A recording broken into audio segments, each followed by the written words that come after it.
Hi hello నమస్తే, welcome back to our channel Manaswini all in one. ఇవాళ అయితే మేము కోరంగ్ వైల్డ్ లైఫ్ సెంచరీకి అయితే వెళ్ళాము. కోరంగ్ అయితే కాకినాడకి 10 కిలోమీటర్ల దూరంలో అయితే ఉంది. కాకినాడ నుంచి యానం వెళ్ళే రూట్లో చొల్లంగి అనే గ్రామం అయితే ఉంటుంది. చొల్లంగి నుంచి 2 కిలోమీటర్ల లోపలికి వెళితే కోరంగ్ వైల్డ్ లైఫ్ సెంచరీ అయితే ఉంటుంది. ఇదైతే ఏపీ టూరిజం వాళ్ళ ఆధ్వర్యంలో అయితే ఉంది. మీకు కనిపించే కాంప్లెక్స్లో అయితే గిరిజన ఉత్పత్తులు అయితే దొరుకుతాయి. ఎగ్జాంపుల్గా తేనె, నీమ్ సోప్స్, ఇక్కడ అన్ని ప్రకృతి సిద్ధమైన వస్తువులు అయితే దొరుకుతాయి గాయస్. ఇక్కడ కోతులు అయితే చాలా ఎక్కువ ఉన్నాయి గాయస్. మా బ్యాగ్ లో వస్తువులు అన్ని లాగేసాయి. ఇక్కడ ఎంట్రీ టికెట్ వచ్చేసి చిల్డ్రన్ కి అయితే 20 రూపీస్, ఎల్డర్స్ కి అయితే 50 రూపీస్, ఫారినర్స్ కి అయితే 250 రూపీస్, ఫోటోషూట్ అయితే 3000 అయితే ఛార్జ్ చేస్తున్నారు. ఇక్కడ అయితే గేమ్ స్టాల్స్ అయితే చాలా ఉన్నాయి గాయస్. ఇంకా లోపలికి వెళ్ళక ముందే ఫుడ్ స్టాల్స్ అయితే చాలా కనబడ్డాయి. మేము 4 ఇయర్స్ బ్యాక్ వెళ్ళినప్పుడు ఇంత డెవలప్మెంట్ లేదు గాయస్. మేము 4 ఇయర్స్ బ్యాక్ వెళ్ళినప్పుడు ఇంత డెవలప్మెంట్ అయితే లేదు. ఈ గోడ మీద ఉన్న పెయింటింగ్ మెసేజ్ ఏంటంటే ప్రతి సంవత్సరానికి ఇక్కడ 500 నుంచి 1000 పక్షి జాతులు అయితే వలస వస్తాయి గాయస్. ఇక్కడ మీకు రూట్ మ్యాప్ కనిపిస్తుంది కదా, దాన్ని చూసి మనం మన అడవులంతా అయితే నడవాలి. లోపలికి వెళ్ళక ముందు బయట అయితే పార్క్ ఉంది. పిల్లలు కనుక వస్తే ఇక్కడ అయితే చాలా ఎంజాయ్ చేయొచ్చు. ఇక్కడ ఉన్న ఎద్దుల బండి, పడవ అయితే చాలా రియలిస్టిక్ గా ఉన్నాయి గాయస్. ఇక్కడ ఫొటోస్ తీసుకోవడానికి చాలా ఎక్కువ మంది అయితే జనం ఉన్నారు.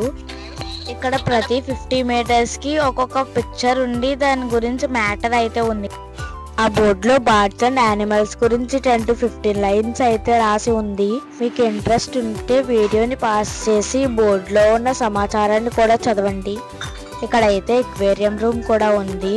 ఇక్కడ అయితే ఫిషెస్ తో కొంచెంసేపు ఎంజాయ్ చేసి బయటికి అయితే వెళ్ళిపోయాము. ఫిషెస్ అయితే ఎక్కువ లేవు కానీ ఫిషెస్ అయితే చాలా క్యూట్ గా ఉన్నాయి. ఇక్కడ అయితే కొన్ని యానిమల్స్ బొమ్మలు కూడా ఉన్నాయి. మేమైతే వాచ్ టవర్ ఎక్కుతున్నాము. ఇక్కడ అయితే పైనుంచి వ్యూ ఎలా ఉంటుందో చూడడానికి చాలా సూపర్ గా ఉంది. ఈ దట్టమైన అడవి మొత్తం మీరైతే పైనుంచి వ్యూ పాయింట్ లో అయితే చూడొచ్చు. పైకి ఎక్కిన తర్వాత కనుచూపు మేర అంతా అడవి కనిపిస్తుంది గాయ్.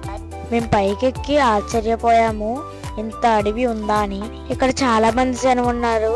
మేము ఫొటోస్ తీసుకుని కిందకైతే వచ్చేసాము. వాచ్ టవర్ నుంచి కిందకి దిగ్గానే కొంచెం దూరం నడిచిన తర్వాత మాకైతే బోట్ రైడ్ కనిపించింది గైస్. బోట్ రైడ్ అయితే మా డాడీ టికెట్స్ తీసుకోవడానికి అయితే వెళ్ళారు.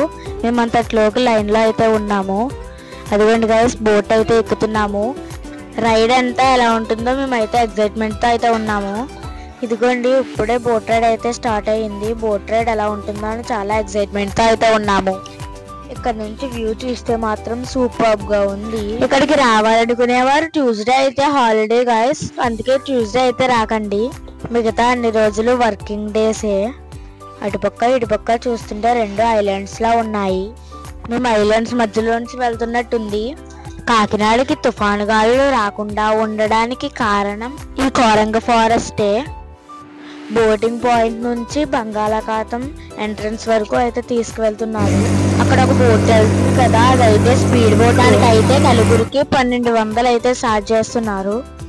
కోరంగ్ వైల్డ్ లైఫ్ సెంచరీకి బోటింగే మెయిన్ అట్రాక్షన్.